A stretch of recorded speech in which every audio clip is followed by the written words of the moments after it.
Come one, come all, come by. From Kalachim's bazaar, the finest trinkets, jewels and treasures in all of Baldur's Gate. Steel pieces made from the most expertly crafted Nazgul iron. Genuine elven artifacts from Selden-Esala, the root of the life tree. Base of the elves. My old home. You. Aye, you. A face I do not recognize, but one that does not offend. Please, would you come and browse Carla Jim's wares? Jim, for short, if it's easier. I tell you, these wares, you will not find any swears else, I swear.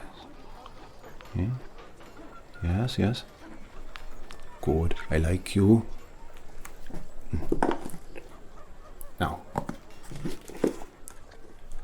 I have a business relationship with a much more successful purveyor of fine items.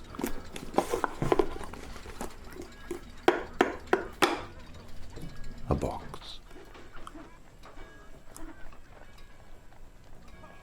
What's in it? Boxes contain mysteries. Boxes contain treasures. Boxes contain the unexpected. And this one is no exception.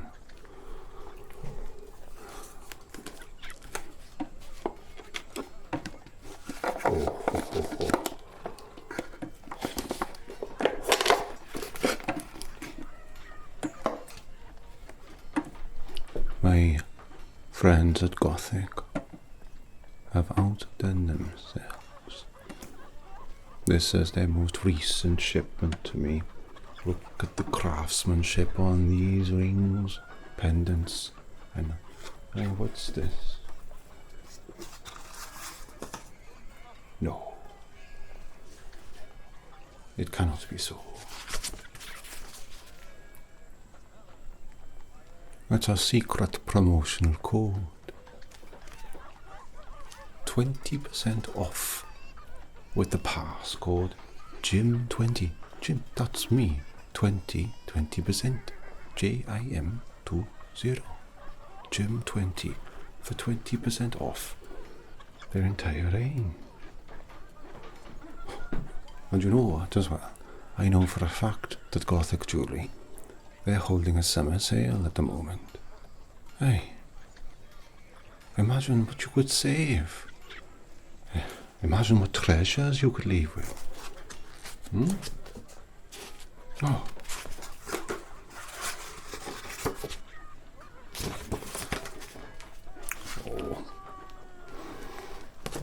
Like I said, I likes you.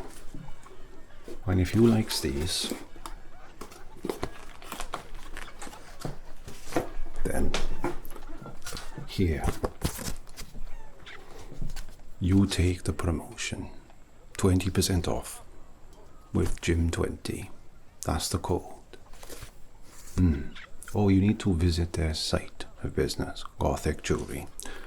Well, it seems like how to get there and what to do is all in the description down there, right? You just follow that, use that code, and you'll make a big old saving, I imagine. And they're terribly nice people. They've supported my floundering business for a long time. Do give them a shout and check out that summer sale as well, huh? Here. All the details are in the description. I tell you what. I've been a bit starved of company recently. Poor old Jim's had a tough time. No one's stopping by as much anymore, yeah? Who fancy a chat, is it? What are you after anyway? What was you looking for? From a stool? A lantern? Huh. Funny you say that. A lantern. Provisions, is it? Adventuring. But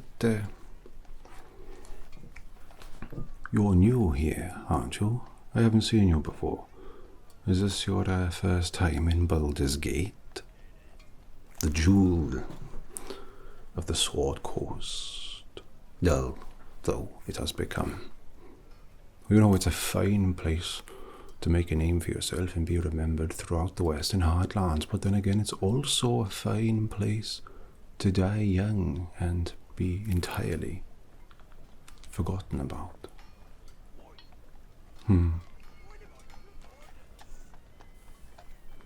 I was an adventurer of sorts, an archer, hence the vambrace and whatnot, but no more. I peddled my wares here, in the safety of the city. But what brings you here, then? Adventure, is it? Ah, yes. It's the lure that catches us all, isn't it? Oh, you know, the gate, this city, is a bastion of stories, inspiring, cautioning, but always interesting. I don't have a lantern anymore, but I know a few of these stories myself. If you're interested in whiling away the time with me here on my lonesome. Oh, but of course you want to know the story. Funny that. You mention a lantern as you did, and these fine jewels from Gothic Jewellery, 20% off, Gym 20. They have a close link to that particular story. And so do I.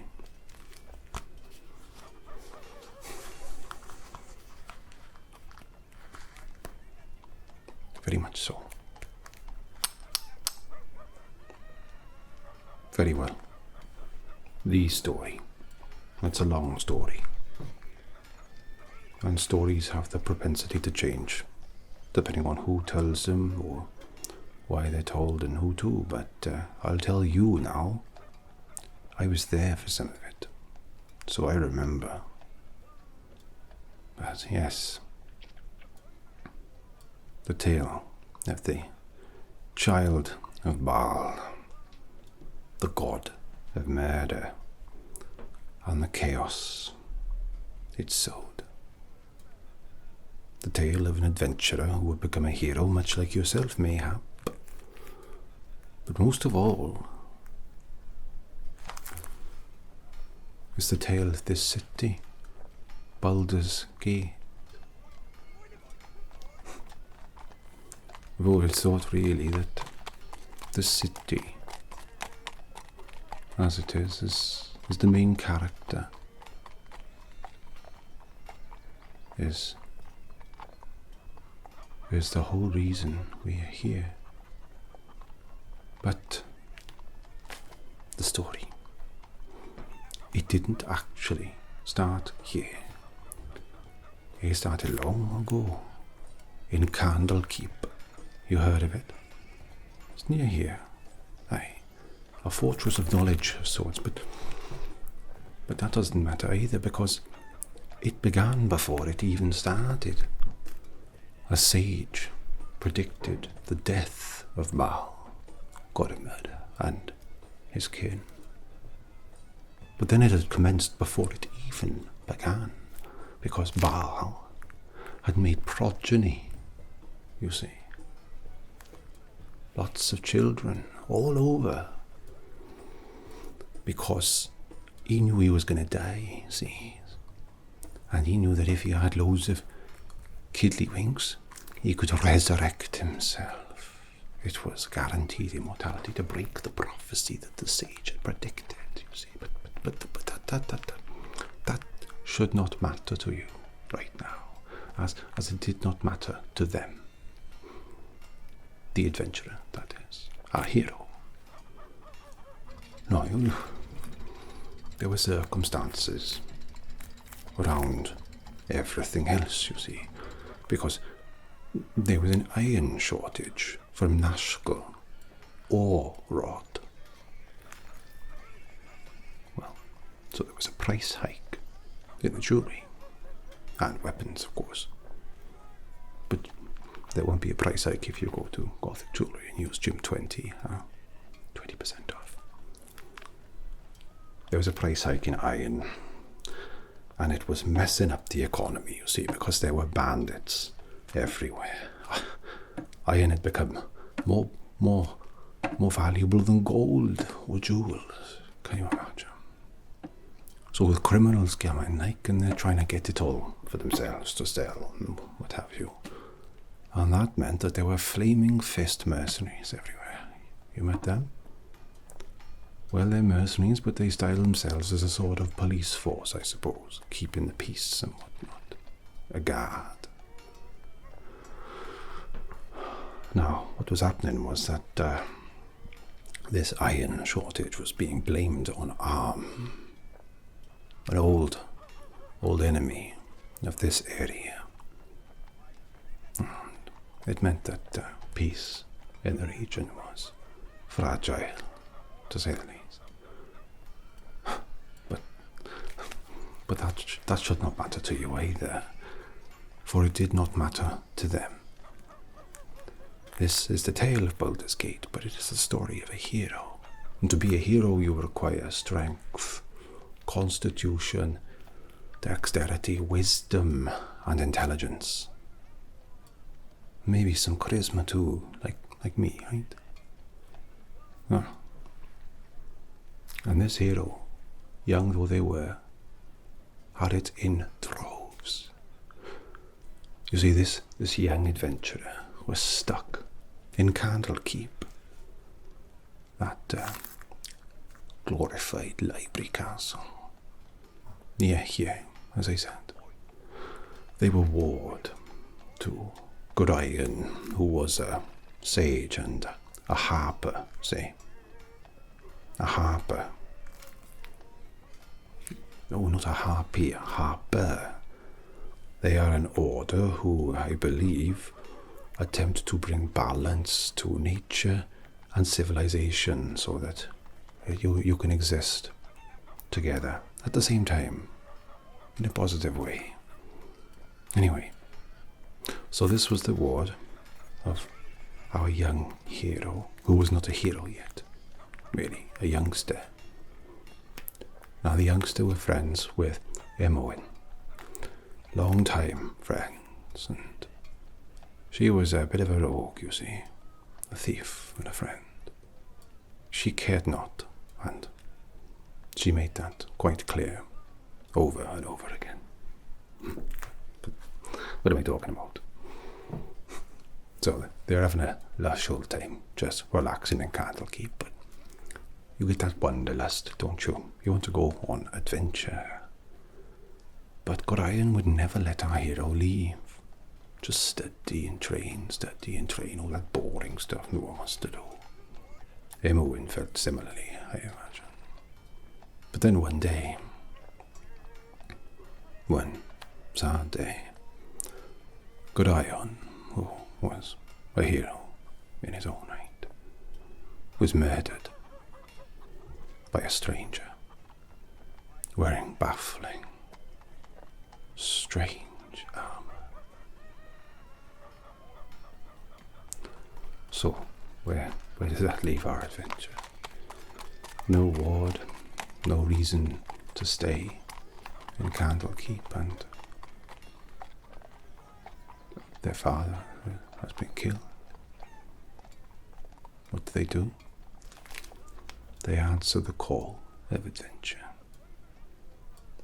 And the story of this city begins. Imoen and our hero leave Candlekeep, and they meet many friends along the way. For a hero cannot exist alone. They require the support of a party to both keep safe but also to party. And a party it was. There was this old fool called Minsk carried on with him, this hamster called Boo, I think.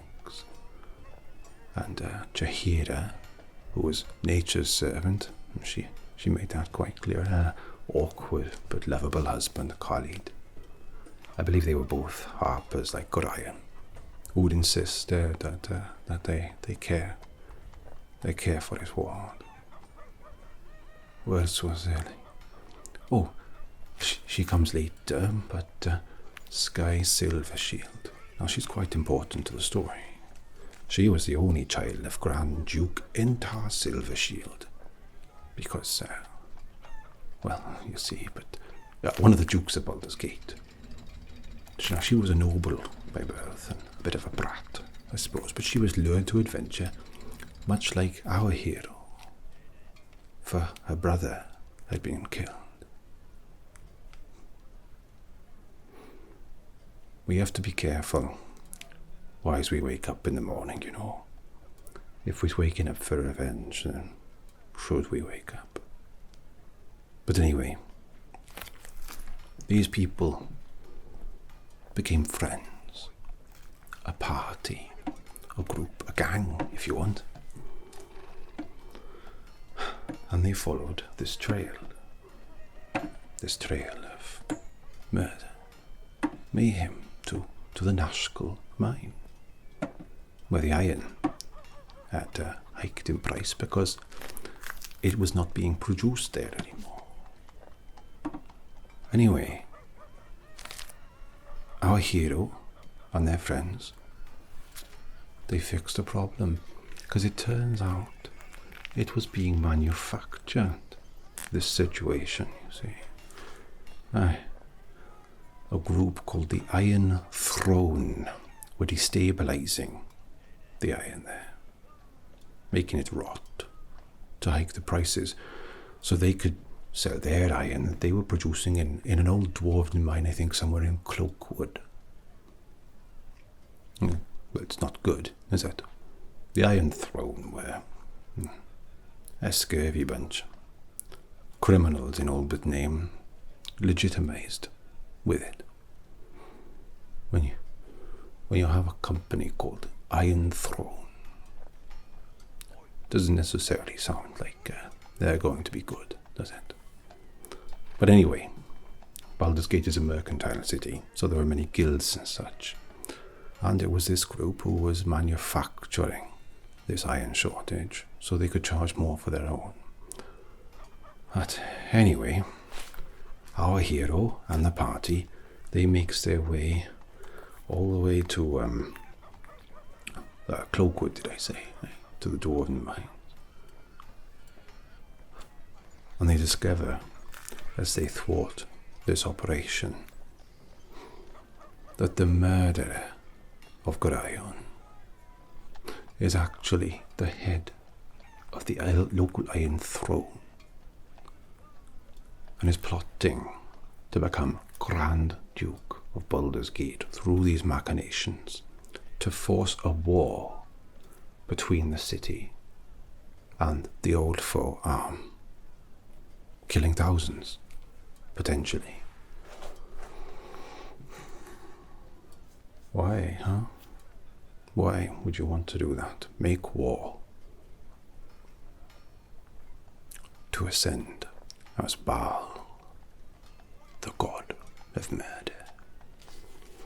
This character, you see, was Sarevok, and he had the blood of Baal flowing through his veins.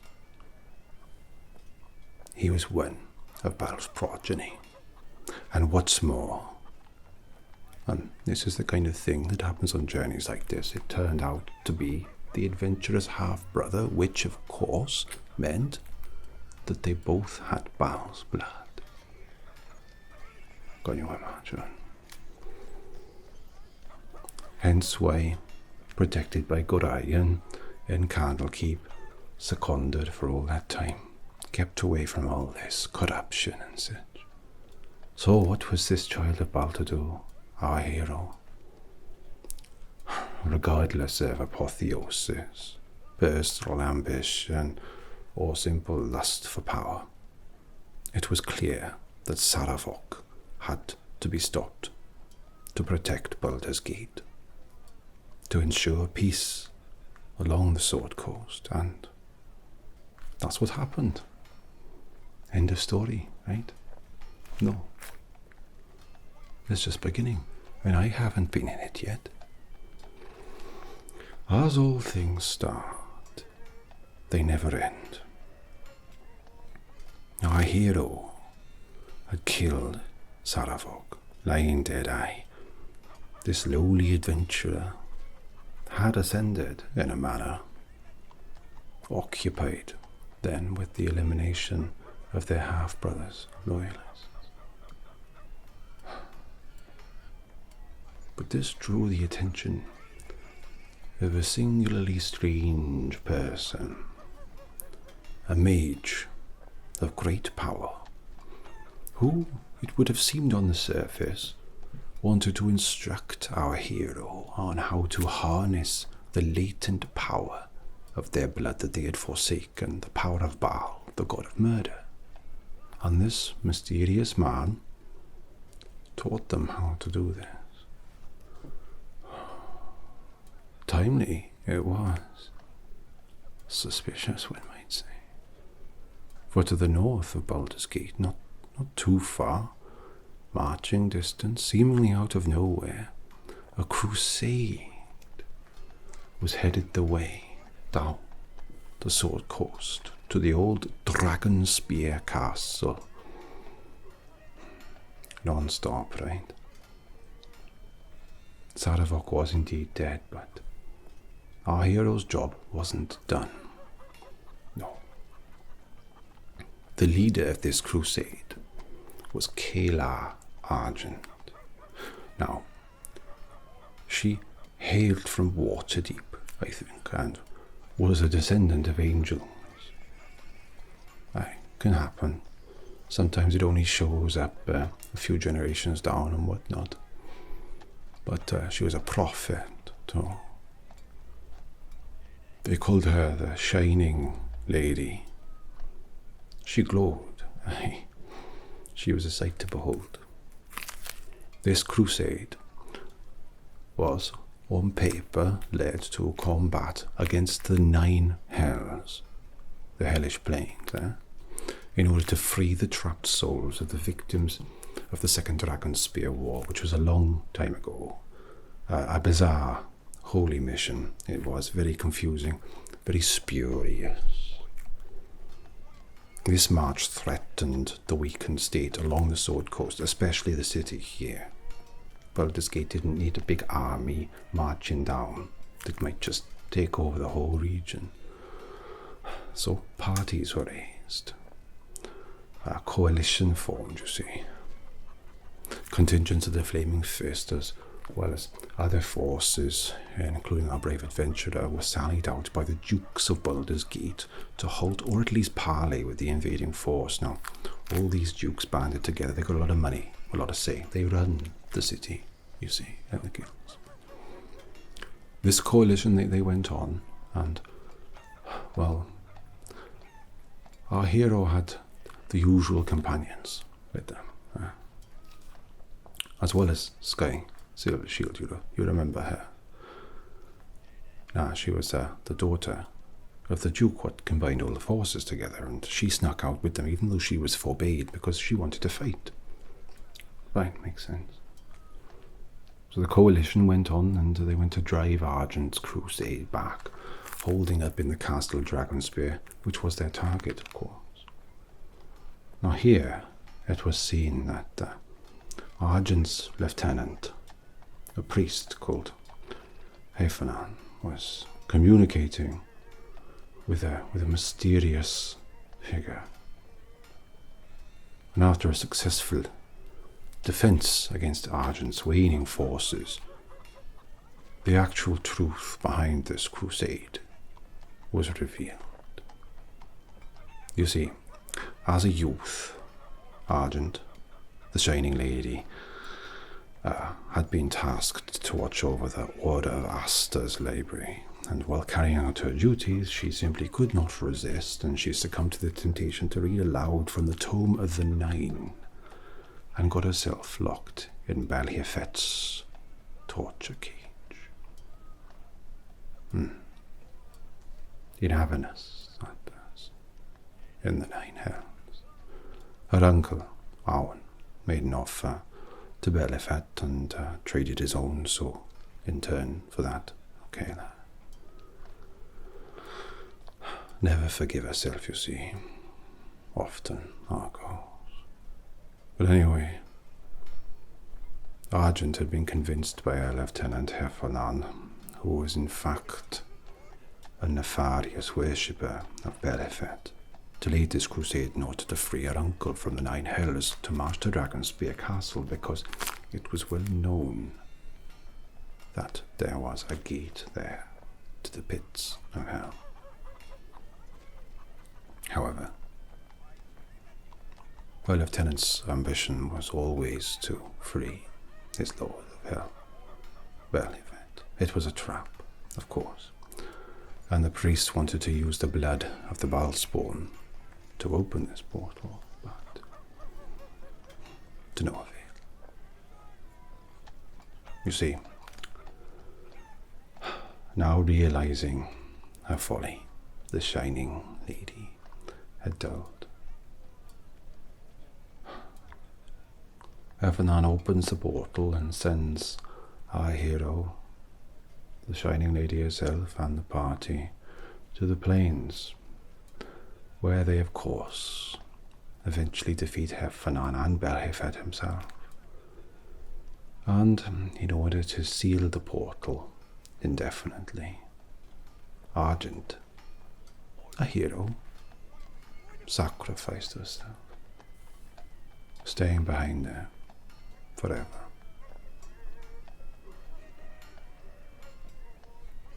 Anyway,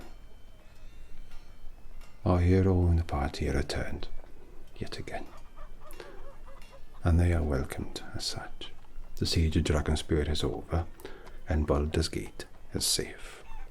Celebrations across the city, across the Sword Coast. The end. No, never. During the night, you see, our hero has a nightmare of Baal attacking them. They slay this etheric spawn, but upon waking find their companion, Sky, dead before them. Arrested in irons, our hero is now villain for a murder made of folly. But summerwise, though many would see our hero executed, and Duke Belt makes good our hero's escape from the capital, and the companions, the friends, the party who've always trusted vow to stay by their side, not believing that they could kill Sky in such a manner. But that mage who would instruct the hero would destruct too, for it was John Irenicus, and he ambushed our hero and friends and took them captive. And this is where I'm nearly involved, by the way.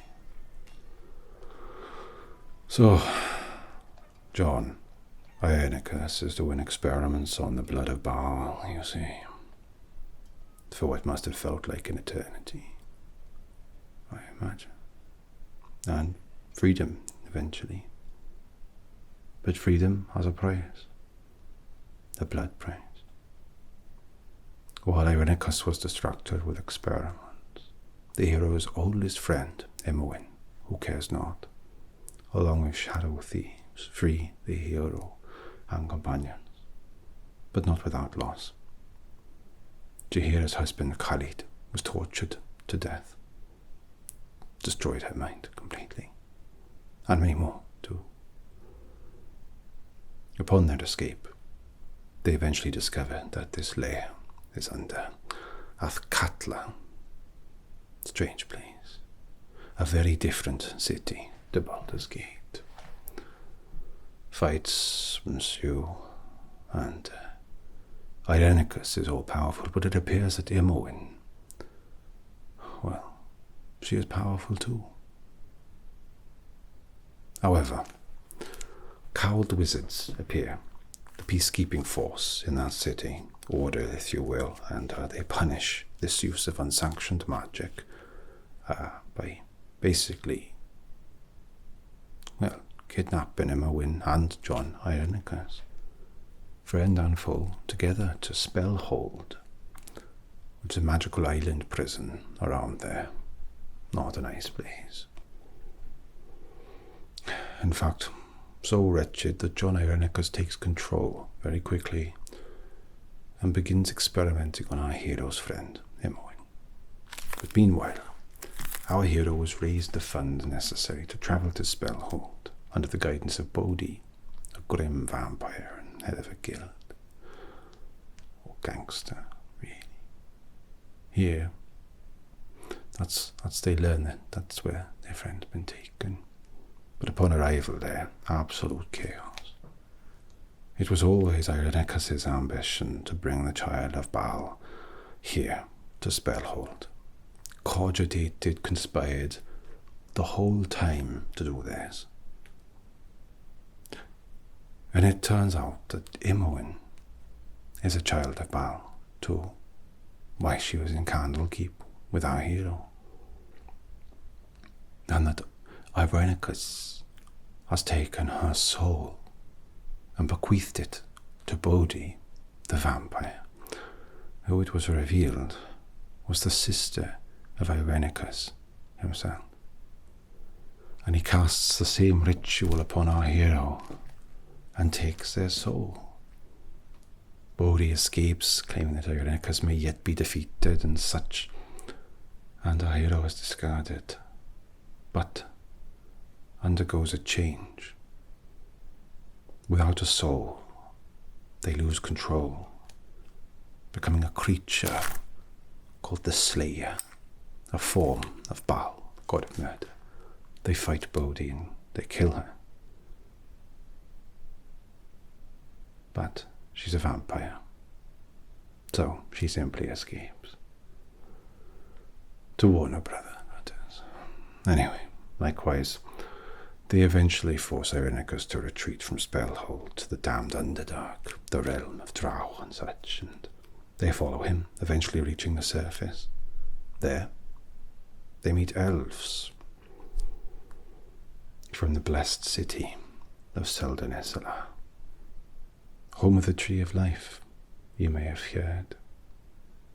But it's revealed that they cannot return to their city because Irenicus has magically hidden it. And in order to gain access, the hero needs something called the Hryn Lantern. Now, my role was to guard that land, the Hryn Lantern, and I failed.